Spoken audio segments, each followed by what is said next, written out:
is not going to be like the others. There's not going to be any arguing. I don't think. We may not have that many disagreements around today's topic, which is going to be about the 5 things that we want to see in Scream 7. And that means she dies, then she dies. I just feel like I mean, come on. Like, they want you to believe that this little tiny girl practically gutted Dewey after all he'd been through, but Gail just continues to live. I'm over it. Got a weak pulse. Get the backboard.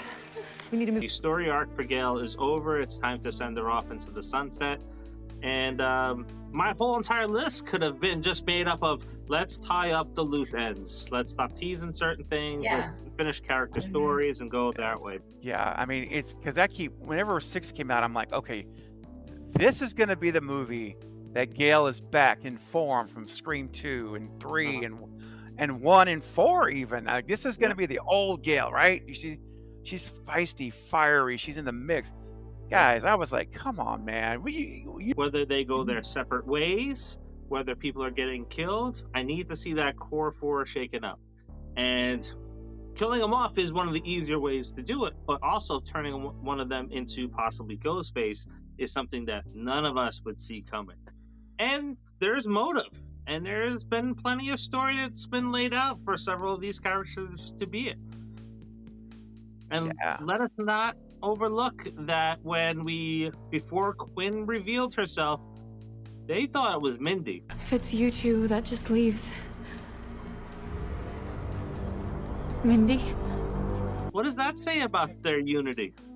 And they also suspected Sam right in the beginning. It makes perfect requel sense. That actually does make a lot of sense. Yeah. They're not as rock solid as they like to think they are. 100%. And I thought it was an interesting script choice when they had Sam say, it's Mindy. Like, she was like going through like who it could be. And she calls out Mindy thinking that she's Ghostface. I'm like, wow, that's revealing. Yeah. And of course, after that, they're all happy and friends again. Yeah.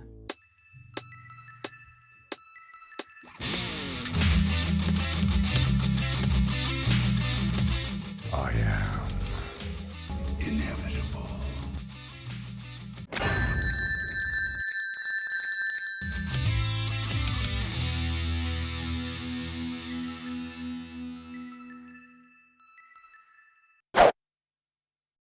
No little subtle hints that he may still be alive while we're saying he's dead and all these other little things. We need a conclusion. Bring him back or just make it official he is dead. I don't want to touch on it again unless he's coming back. Here's the thing, too. And I will die on this hill, right? There's not many hills you die on, you pick and choose. But here's one I will. In 5 and 6, if as a fan, as a viewer, if we really pay attention, there are what I call breadcrumbs and there are clues in those movies, both of them, that you can draw lines to Stu Macher's involvement. It's there. It's really there. Number 1, it's why no one in the movie refers to Stu as being dead, deceased, or that he died, or that he's in the grave, or any of those type of variations. Now, Stu is mentioned 4 or 5 times in the movie, and not one single time when his name comes up does anyone mention him in the tense that he's dead. Explains why Stu's house is in Scream 5. I mean, the whole reason Stu's house was in Scream 5 was to give us a non-verbal clue that he's involved. You know, with Stu being the mastermind, he would have recruited Amber and likely brainwashed and manipulated her with all of the, there's not been a good stab movie since the original motive that they had, which of course, the original was when he was committing the murders, which that makes complete sense. And I'm like, when someone came out and well, more than one, I mean, some people have said that 6 closed the door on Stu. They proved he's dead. I'm like, I'm not seeing that same movie you're watching because it's like, I don't see that at all. I see the opposite. Yeah, right. Even so, right. And we do too. Yeah. And I know you guys do. And I love that we share that in common. And even so much as the character Quinn, and here's just, I'll just throw this one little thing out about Stu, or the movie rather, 6. They chose Quinn to have that Stu was her favorite Ghostface, right? Mhm. Well, isn't it amazing how Quinn also, or in this movie, faked her death and and comes back at the end, and I'm like, are you serious? Yep. This is like, I mean, all those things are present, Mhm. and so I'm with you, man. Like, you need to pay off. You need to deliver, and don't let us go through another film of clues and no payoff. That would be so Yep. disappointing. In the movie, Kirby, you could see Kirby's facial expressions change as she's considering, well, maybe he is alive. Because she Yeah. wouldn't have that information being in the FBI because she was a baby when he was around. Mm-hmm. And then the whole TV thing, Oh, Craven, you know how we like to do, and you do this too. We went and found the facts. We saw people that's take the right. bats to the TV and stuff like that. That Yes. tube is not breaking like that. So No. Between the years 2000 and 2015, 11,000 TVs fall on people annually. That is around 176,000 TVs. I don't know what these people are doing. 90% of TVs falling on people were CRT or tube televisions. Only one person in Stu's age range died from their injuries.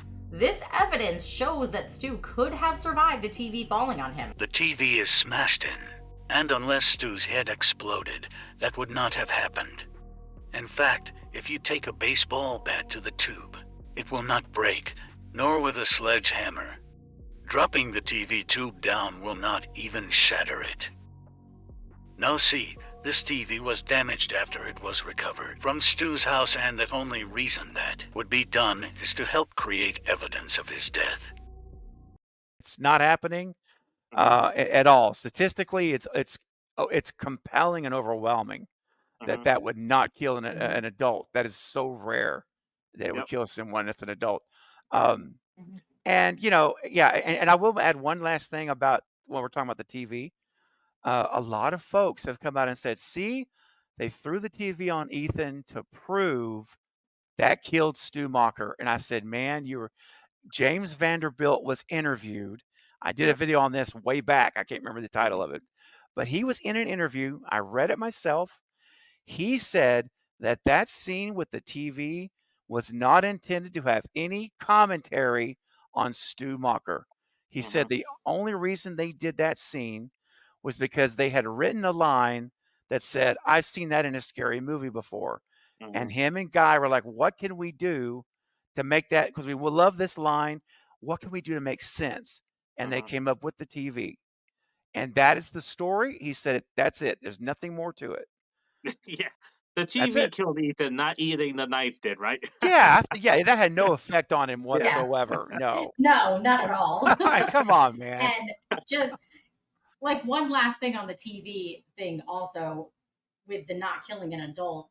My cousin, when she was 4, a tube TV fell on her, and it did not kill her, and second, it didn't break at all. Yes.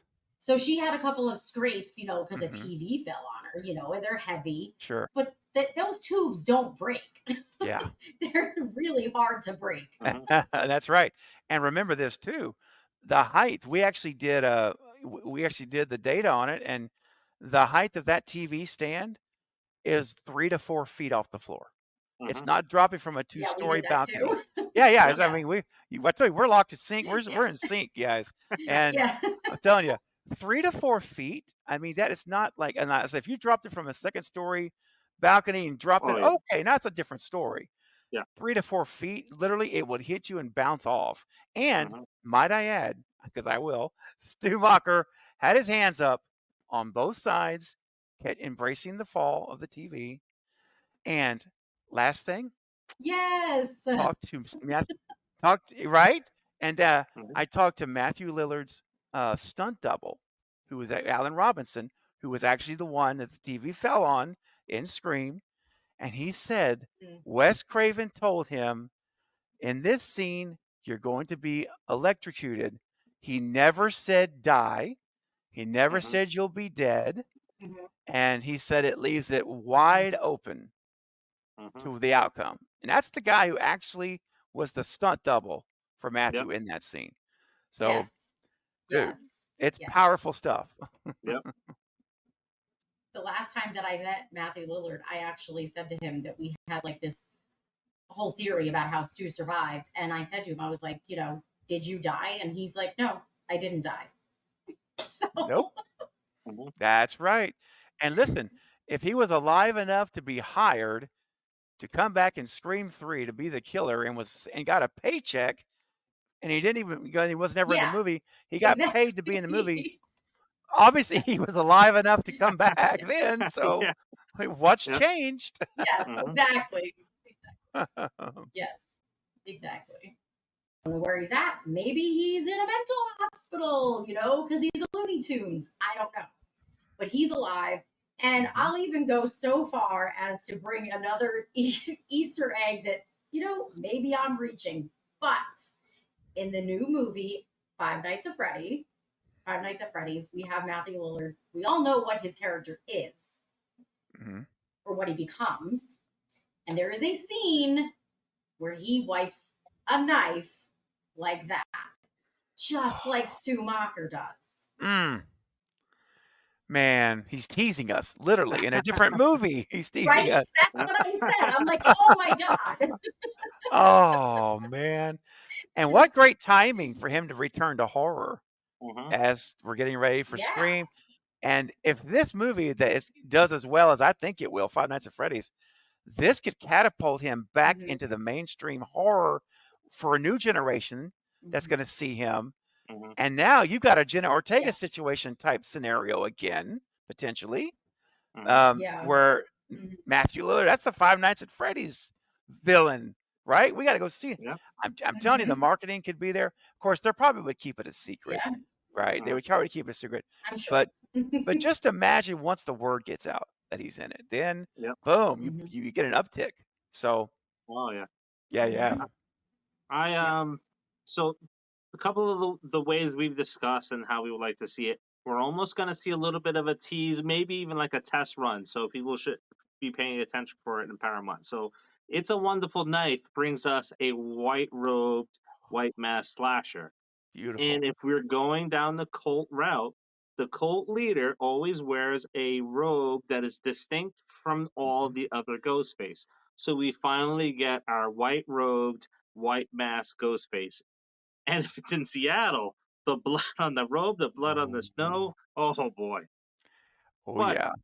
What I would like to see is, we don't know. We don't know the entire film. We're all getting frustrated because the clues are there, and there's people saying that he's dead. We get the reveal in the final minutes, setting up part 8. And that's where we get the showdown. Oh, nice. Yep. Oh, wow. I love that. That's a cool cliffhanger. I do too. Yeah. Yes. Yeah. Ooh. I think that's really cool because then I get to see him in 2 more movies, right? I get That's to see him at the true. end of 7 and then in 8. So that's because I'm Yes. all about Stu. He's always been my favorite character since the very beginning. So Me too. And yes, I know that he's gonna have to die. I get that. But Right. Yeah. I still Eventually. need to get my Stu fixed at least, one more time. Me too, my friend. And I love that because we would go into 8 knowing he's alive. And imagine the marketing Yes. then you could do. Oh, yeah. Oh my gosh. Stu yeah. is back. And oh Definitely. man, Yeah. that's Oh, awesome. Maybe like boxing posters. Sydney on the poster, Stu on it. Oh, yeah. Yes. And he ends 7 with, a huge kill. Whether it's Mhm. Mark Kincaid or Yep. it's Tara or Sam, he goes out big, and that's Yes. what. Yep. Oh, there you go. I love it. I Mhm. love it. Good idea. All right. So my number 2 was your number 2s. These are the times that try men's souls. Police believe that O.J. Simpson is in that car. Any requests? Oh, hi there, Fright Fiend. There's one near you. Can you explain what internet is? The In the Search of Darkness 80s trilogy is complete. But as we all know, horror never dies. The early 90s represented an exciting, challenging, and evolutionary period for horror filmmaking. Showtime! Are you ready? In Search of Darkness, 1990 to 1994, we'll dive into this era and analysis, deconstruct, recontextualize, and reframe this decade in horror. Through Nerdbox, through the end of 31 Days of Halloween, you will get 10% off of 3 packages by clicking on the link that is in the description. A digital copy, which includes your name in the credits, a copy of the film, and the soundtrack, plus a booklet. Then there is the standard Blu-ray box set, which adds to everything that we talked about with the digital copies, and you get the Blu-ray, 2 posters, a commemorative booklet, and a few more perks. And then finally, the deluxe box set adds a t-shirt. Come get some.